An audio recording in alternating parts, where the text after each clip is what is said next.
May 18th. Please join me in pledge allegiance to the flag.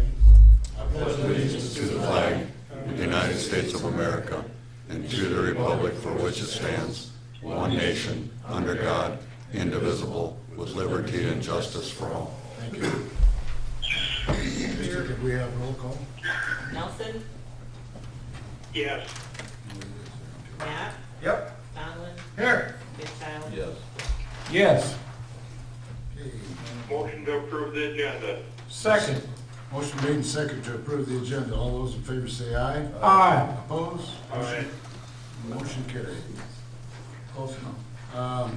First thing on the agenda today is we've got some hearings. And the first one is the hearing on the park ordinances. At the May 4th, 2021 meeting, the council set this as a date and time to hear public comments on City of Mars Code of Ordinances, changes to Chapter 69 and Chapter 135. Changes pertain to the placing and parking of garages, dumpsters, campers, and trailers on city streets and parking lots.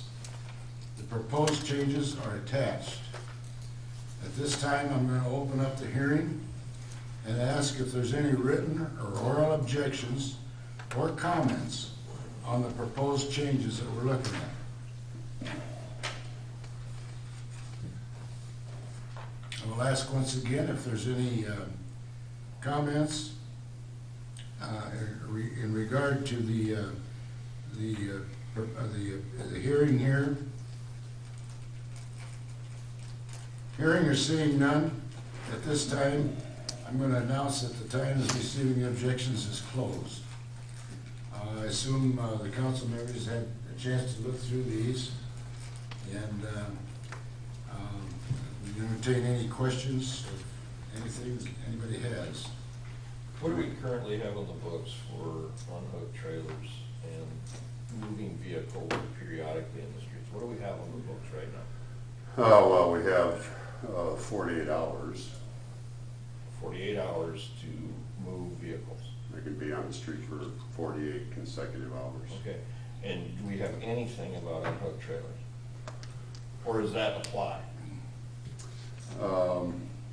The definition in that area,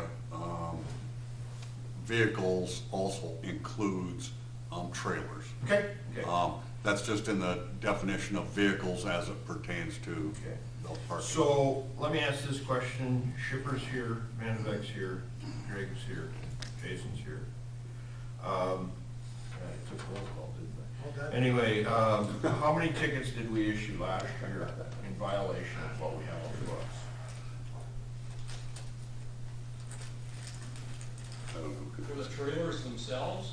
No, Kevin, I'm not meaning to put you on the spot, you don't need an exact number, but trailers, cars, these violating what is currently on the books. Probably 20 to 30, but we ask for compliance, we knock on the door, and we ask them to move it. And that's great. So the That- 20 or 30 that we cited were ones that just simply didn't get moved, That didn't do it, or we ended up towing. So we'd say probably well over 100. were talked to. Yes. Okay, Yeah. so how many, okay, then this is the next question, is how many of them go out and do move it 2 foot ahead, so that they That's know, hard to tell. hey, I moved it, that's my tire mark from last night, I moved it 2 foot. Quite honestly, I think quite a few. The ones that we tell have been conditioned, where they know if they move it 10 feet ahead or 10 feet back, they've moved it and they're in compliance. So then they know that they're purposely avoiding the ordinance. They are, they're using the city street as a parking lot for their Okay. trailers and boats. Look, then, and I won't take a long time. My objective when I first brought this up, and I think I actually was the one that maybe originally brought it up, maybe not, but is to stop that, not use our streets as a storage area. I want to make it very clear. I had a couple contractors call me, and I'm glad they did. This is not intended to punish anybody. If they have an active construction site For instance, right now on Greenwood Avenue, one of my neighbors down the block is putting in a brand new driveway. There's construction equipment parked, but it's an active construction site. We're working with A year ago, Adam Brown was working across the street. He parked his dump trailer in his yard when he could. He had an empty trailer, a couple empty trailers, but it was an active site. He was working. If either of those situations came about, I'd be the loud, if they left it sitting there till the next job or 3 weeks later, I'd be the big loudest complainer there is. That's what I want to go after here. I don't want our streets being used that way. Our street equipment can't do its job. Perry can't do the gutters. That's what I'm after here, so I'm not really crazy about, especially the way the one is phrased about without permission from the city. I don't like that at all in here, guys. That's way too vague. I'd rather it be an active job site. And I don't even think we have to worry about policing it, because I think the neighbors will police it, so. Yeah, so there's things that can be changed. So that's an option. The way it's written right now, Clark, is, so like the job trailers, they won't be able to be on the street. Okay, even if it isn't active, if they're, during the day they can be, if they're actively using the trailer, okay? They go home at the end of the night, the way it's written, that trailer has to leave. Yeah, and I don't like that. I don't think it should have to. I'm still on dumpsters not being on our street, and mainly because when they get picked up, there's a lot of times that debris, nails, roofing, falls out onto the street, and it stays there. So I'm still I don't want dumpsters, but I don't think a contractor should have to move his vehicle or move his trailer. If he's working on Adam Brown, he was doing that duplex, and he was probably there for 2 weeks. No problem. It's an active job site.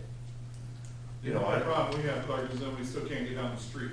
So at 2 o'clock in the morning, we got a trailer here and a trailer across the street and a dump truck, and you can't get a fire truck through there. You might get your car through.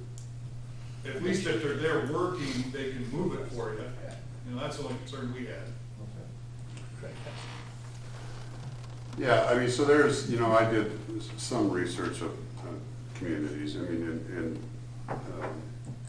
Communities have a wide array of different rules.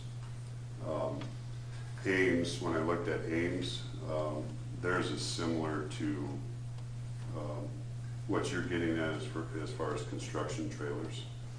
As long as it is a construction site, construction trailers are allowed. Okay, so they specifically outline that in their ordinance. They are allowed, and they're allowed to stay there. Yeah, so they don't allow trailers. Okay, so you can't have a boat trailer, you can't have a My utility camper trailer. Right. You can't have those on their city streets, except construction trailers are allowed if it is a construction site. Active job. That's so Orange City, they don't allow anything. Spencer doesn't allow anything. Sioux Center, you can't have anything on their streets between 2 and 6. Ames, Fort Dodge and Sioux City, they both get into what I consider a more complicated ordinance. They base it off of the weight,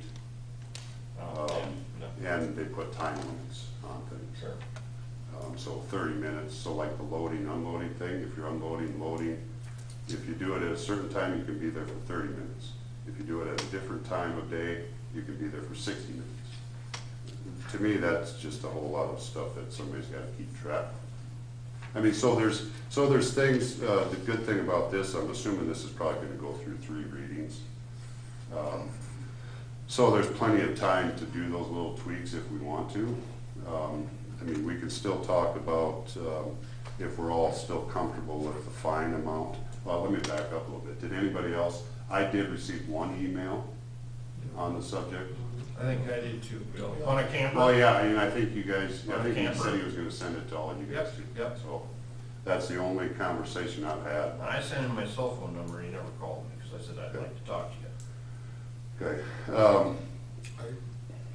Talking about campers, I think I shared this morning with you, in regard to 7th Street Southwest and 4th Avenue. Oh, yeah, that's, yeah. Let me just fill you in, and that's the reason I brought this in, because it came up, the RV campers was an area, and so that's the reason I threw it on here, but Talking to your. in this particular case, it's 7th Avenue Southwest and 4th Street Southwest. There's a Flip those, Yep. flip those, Dick, Seventh Street, not Seventh Avenue. Excuse me, thank you, Dave, Kevin. 7th Street Southwest and 4th Avenue Southwest.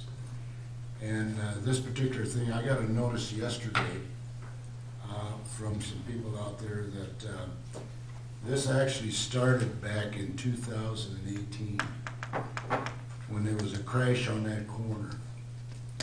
And it actually, through that, the car, they get a picture of it there, about 2 houses down the street. On the night, and the following year, the 19th, I happened to be, we had the block party out, and I happened to be riding with the police officers going around to the block parties, and they were very concerned about it at that time, and I shared with them that we would certainly take a look at it, and I visited with Kevin and his group, and he said that they would step up the police force, and they did. And then yesterday morning, another crash occurred at that corner, and that's when this party wrote me a letter, and there's some petitions that's going to be forwarded to us. And I think what I did yesterday afternoon is I did go out personally and take a look at the corner myself. And I had an opportunity to visit with a gentleman right there on the corner. And he did share with me that it isn't the police's fault. I mean, they're doing their job. They can't be everywhere, can't be there all the time. On the case of the accident in 2018, he said, I was here. And he said our EMS people did a tremendous job on that wreck.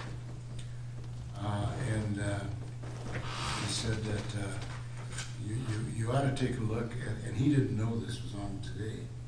He says you need to take a look at the campers that are parked on these streets. And so that's one reason why I'm bringing it forward today, because this is some of the evidence. The thing I really respected, I've never met the people myself, but the thing I really respect about it is their concerns over that long a time for the safety of the kids. It's only a block from school, and there's a tremendous amount of traffic there. And from a safety standpoint, this is to me very important. And I don't care how we do it, but we need to take a look at something like this. All right, we'll talk about that in public safety, because that has to do with control of an intersection. So anyway, back to the parking, okay? So as it reads, is there any suggestions for changes, or do we go forward with it? Because we can talk about the fine amount. Clark, you had brought up permitting in the past. And I have switched from permitting to active job site. Okay. I think permitting could get to be a bit of a hassle for contractors. And that this is literally meant mainly for public safety and vehicles getting through. Dave, I respect your position on that, but I'm gonna stand on, I'm okay with them parking overnight. I mean, we can agree to disagree, but. No, I'm okay with that too, Clark, it's just the both sides thing I worry about. I know, and Get the other stuff out of there. You know, a lot of times where we have a problem is we have a camper on one side and a job trailer on the other, whatever, but Absolutely. if we could get them on one side, then we got a fight chance. And I have considered, bringing forth, I think it'd get shot down and I'd probably get stoned walking out of here, but, having, odd even parking year round. And I, I can see benefits to that. I look at our street department and, I don't know, but so to answer your question, Jason, I don't really care about the fine, unless you wanna, just multiple offenses, it goes up. But I would like to see where, like I say, active job sites, construction trailers are allowed to be there.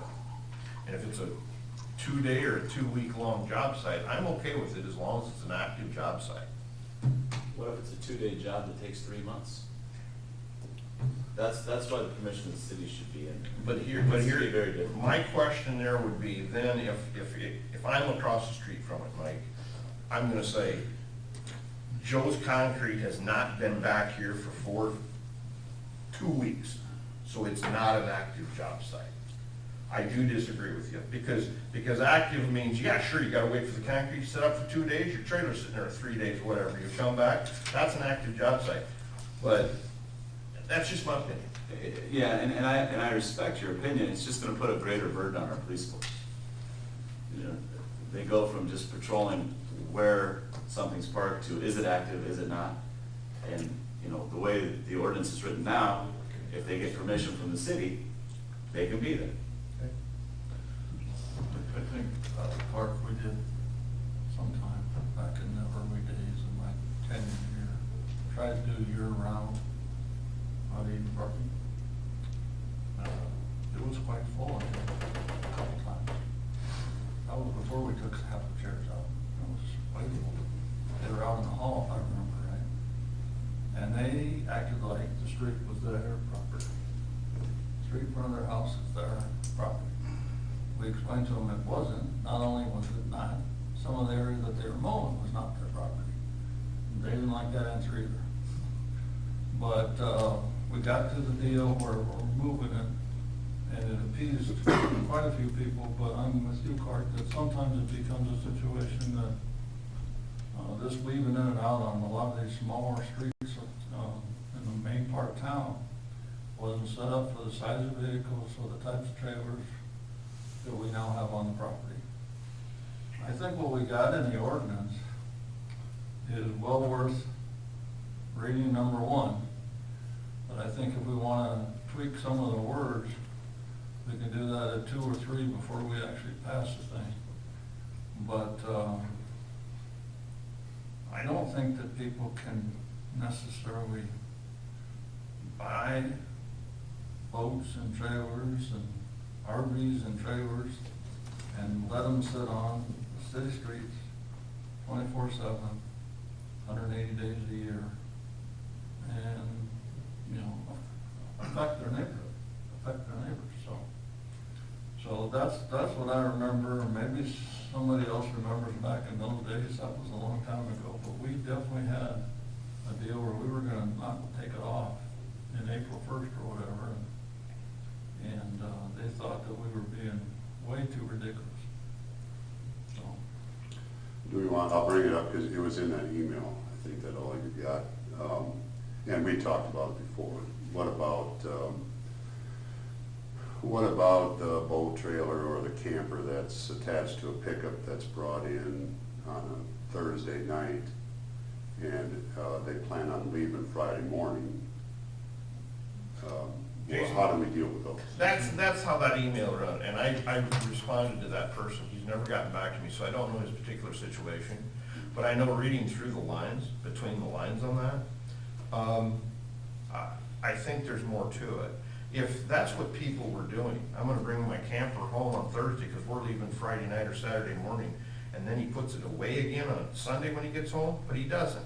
He parks it in the street until the next camping weekend, which might be 2 or 3 weekends away. And I know that when I left Hardware Hank a week ago, and I drive up whatever that is first, we counted 4 unhooked trailers that I could see in my vision, which ran clear up to about 8th. And I have 4 unhooked vehicles in that street alone. And Dave's right. You get in there with any size of a piece of a machinery, let alone just a car, it becomes very difficult to pass. And it's not safe, it's not good. So that's what I'm out after here. Okay, so. Okay, So I'm willing to approve the first reading the way it is, of ordinance 963, amending chapter 69 parking regulations and chapter 135 street use and maintenance. Is there a second? Yes. It's been made and second, the first reading of the ordinance, number 963, to amend chapter 69 parking regulations and chapter 135 street use and maintenance. Could we have a roll call on those, Christie? Slick, Yes. Nelson, Yes. Goodchild, Yes, with the disclaimer that it gets tweaked. Matt, Yes. Donald. Aye. He's got 2 more shots at it. Motion carried. So we're going 3. Okay, moving on to the second hearing. Has to do with the Billboard Request. At the May 4th, 2021 meeting, the council has set this and the date and time to hear public comments on the DKOI Incorporated request to place a billboard along bypass Highway 75 at approximately 1215 Hawkeye Avenue. Section 152.11 of the Lamar's Code Ordinances states that billboards must be approved by the council. At this time, I'm going to open up the hearing and ask if there's any written or oral objections or comments on the request.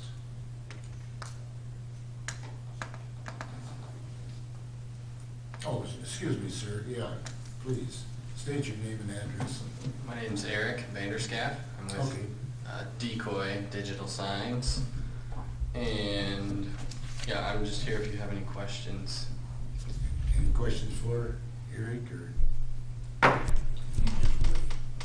Okay. So have you got, are you gonna own the property? Yes. You will be owning the property? Correct. Okay. Any other questions? You guys buying the whole thing or just a strip? The plan so far is to buy the whole thing, but that's between my management and the landowner. Do you guys foresee this as being a precedent setter? I mean, I'm not opposed to this, I'll tell you right now. But is it a precedent setter for other areas? Oh, it could be. I mean,